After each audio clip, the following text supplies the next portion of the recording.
ఓం నమః శ్రీరంగసింహగిరిదేశికపాదసేవా ప్రాప్తాఖిల ద్రవిడ వేద రహస్య జాతం శ్రీ గౌతమాన్వయజమాకృతభాగదేయం గోపాలదేశికమహం శరణం ప్రపద్యే. కౌశికాన్వయ సంజాతం వెంకటార్య తనూభవం వేదాంతాచార్య సచ్చిష్యం ఉడైవర్లు గురుం భజే. భాగవత్ ఇక్కడ వేయించేసినటువంటి పెద్దలందరికీ కూడా దాసోహాలు సమర్పిస్తూ, భాగవతోత్తములందరికీ దాసోహాలు సమర్పిస్తూ, గోపాలాచార్య స్వామి వారి శరీర సంబంధం ఒకటే దాసుడికి ఉండేటటువంటి అర్హత, మిగిలినటువంటి అర్హత ఏమీ లేదు. మీలాగే నేను కూడా గుణానుభవం చేసుకోవడం కోసమే ఇక్కడ దాసుడు కూడా వేయించేసి ఉన్నాడు. పాసురం நாயகனாய் நின்ற நந்த கோபனுடைய கோயில் காப்பானே, கொடி தோன்றும் தோரண வாசல் காப்பானே, மணிக்கதவம் தாழ் திறவாய் ஆயர் சிறுமீரோ முக்கு அரை பறை மாயன் மணிவண்ணன் என்னலே வாய் நேர்ந்தான் தூயோமாய் வந்தோம் துயல ஜப்பாடுவான் வாயால் முன்னம் முன்னம் மாத்தாதே அம்மா நீ நேச நிலை கதவம் நீக்கேலோர் ఎంపావాయ్. 10 మంది గోపికలను నిద్ర లేపిన తర్వాత, అక్కడ ఉన్నటువంటి గోపికలందరినీ కూడా నిద్ర లేపిన తర్వాత ఆండాళ్ తల్లి కృష్ణానుభవాన్ని పొందడం కోసం నేరుగా కృష్ణుడి దగ్గరికి వెళ్లకుండా నందగోపుడి యొక్క భవనానికి చేరి అక్కడున్నటువంటి ద్వారపాలకుడిని నిద్ర లేపేటటువంటి పాసురం, అద్భుతమైనటువంటి పాసురం. భగవంతుని యొక్క కటాక్షం ఎలా లభిస్తుంది అంటే ఆచార్యుల ద్వారానే భగవంతుని యొక్క కటాక్షం లభిస్తుంది అని ఆండాళ్ తల్లి ఈ ప్రబంధం ద్వారా మనకి తెలియజేసింది. ఆ ఆచార్యుల యొక్క కటాక్షం మనకి ఎలా లభిస్తుంది అంటే, ఇదిగో ఇక్కడ వేయించేసినటువంటి భాగవతోత్తముల్ని పురస్కరించుకొని భగవంతుడు ఆచార్యుల యొక్క కటాక్షం లభిస్తుంది. మన సాంప్రదాయంలో ప్రథమ పర్వము, మధ్యమ పర్వము, చర్మ పర్వము అని 3 పర్వములు ఉంటాయండి.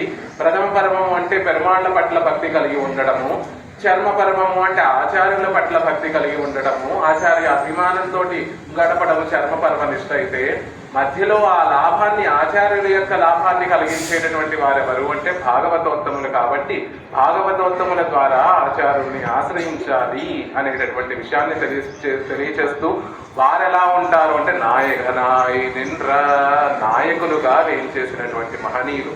ఈ దర్శనానికి ఎంబెరుమానార్ దర్శనము అనే ఈ సాంప్రదాయానికి నంబెరుమాళ్ నాట్య వైద్యార్, సాక్షాత్తుగా నంబెరుమాళ్ళు ఈ దర్శనానికి ఎంబెరుమానార్ దర్శనము అని అనుగ్రహించారు.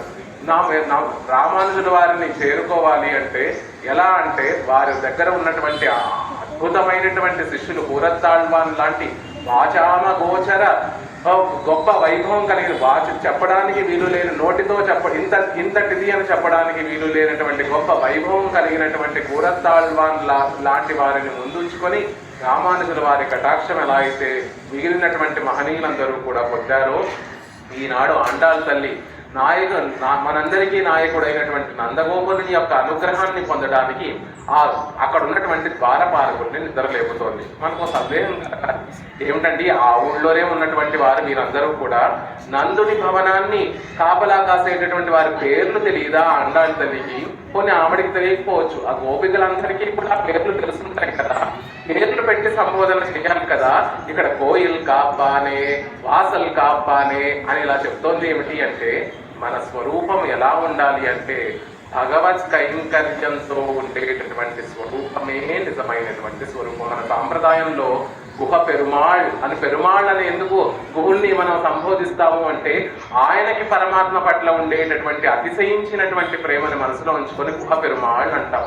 సుధాముడు అని కొన్ని చోట్ల చెప్తున్నా కూడా, భాగవతంలో కృష్ణ పరమాత్మ కంసుడి దగ్గరికి వెళ్ళేటప్పుడు సుధాముడి దగ్గరికి వెళ్ళి మాలను స్వీకరించాడు అని కొన్ని చోట్ల ఉన్నప్పటికీ కూడా, వారికి మన సాంప్రదాయంలో తిరునామం శ్రీ మాలాకారన్ అని, మాలాకారులుగానే వారి తిరునామాన్ని మనం సంభావిస్తూ ఉంటాం. ఎందుకు అంటే వారికి పెరుమాళ్ల పట్ల చేసినటువంటి కైంకర్యాన్ని పురస్కరించుకునే మన స్వరూపం ఉండాలి. కాబట్టి ఆండాళ్ తల్లి కోయిల్ కాపానే, వారి భవనాన్ని కాపాడేటటువంటి వారా అని అడుగుతోంది.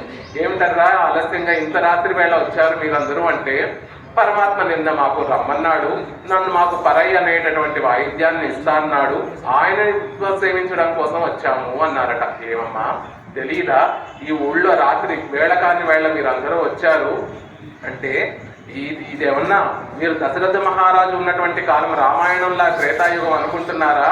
అక్కడ దశరథ మహారాజు, వశిష్ఠుడు, విశ్వామిత్రుడి దగ్గర రామచంద్రుడు శిష్యరికం చేశాడు. అమేయమైనటువంటి పరాక్రమవంతుడు రామచంద్రుడు.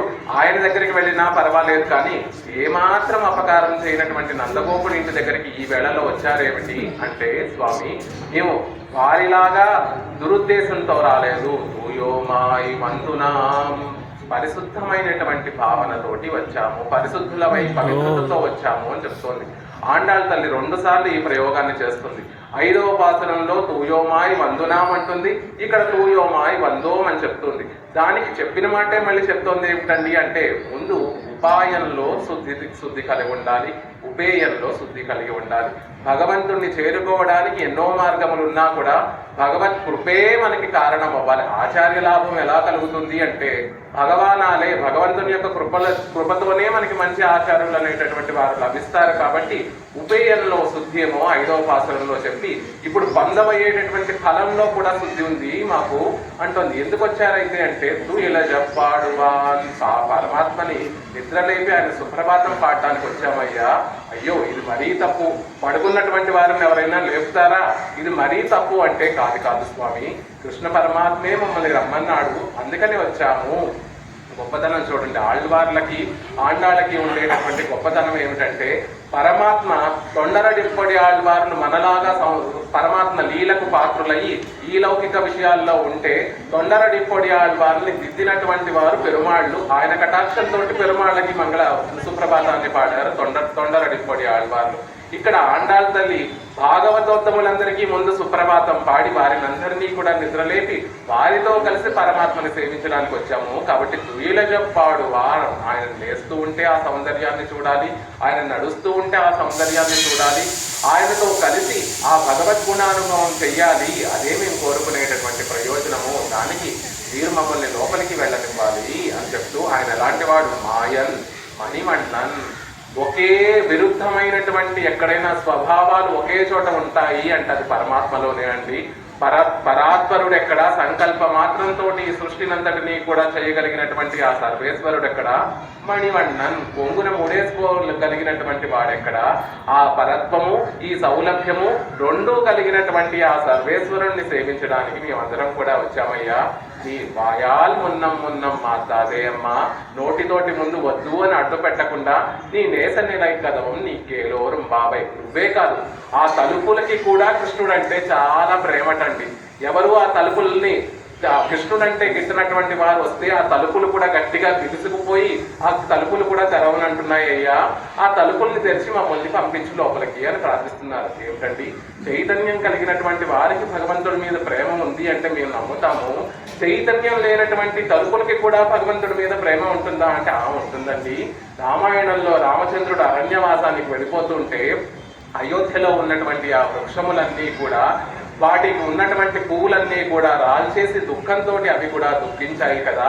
మళ్ళీ 14 సంవత్సరముల తర్వాత రామచంద్రుడు అరణ్యవాసాన్ని ముగించుకుని అయోధ్యలో వేయించేసినటువంటి సందర్భంలో కాలం కాని కాలం అయినా కూడా పుష్పములన్నీ మళ్ళీ చెట్లన్నీ కూడా చక్కగా చిగురించాయి, పుష్పించాయి, ఫలించాయి కదా. వాటికే అంత చైతన్యం ఉంది. మేము భగవంతుడి పెరుమాళ్ళని సేవించడానికి వస్తున్నాం కాబట్టి అవి గట్టిగా బిగుసుకుపోయాయి ఆ తలుపులు, వాటిని తెరిచి మమ్మల్ని లోపలికి పంపించు అని అందంగా ప్రార్థిస్తున్నారు. మనలో ఉండేటటువంటి ఈ శరీరమే నేను అనుకునేటటువంటి భావన ఏదైతే ఉందో దానిని ఆచార్యులు తొలగిస్తారు. ఆ లోపల అహంకారము మమకారం అనేటటువంటి విషయాలు శరీరం మీద ఉండకూడదు. పెరుమాళ్ల విషయంలో అహంకారం ఉండాలి, పెరుమాళ్ళు భాగవతోత్తముల విషయంలో మమకారం ఉండాలి. అలా ఆచార్యులు తీర్చిదిద్దారు కాబట్టి అలా ఆచార్యులు తెలిస్తే తర్వాత భగవద్ దర్శనం అవుతుంది.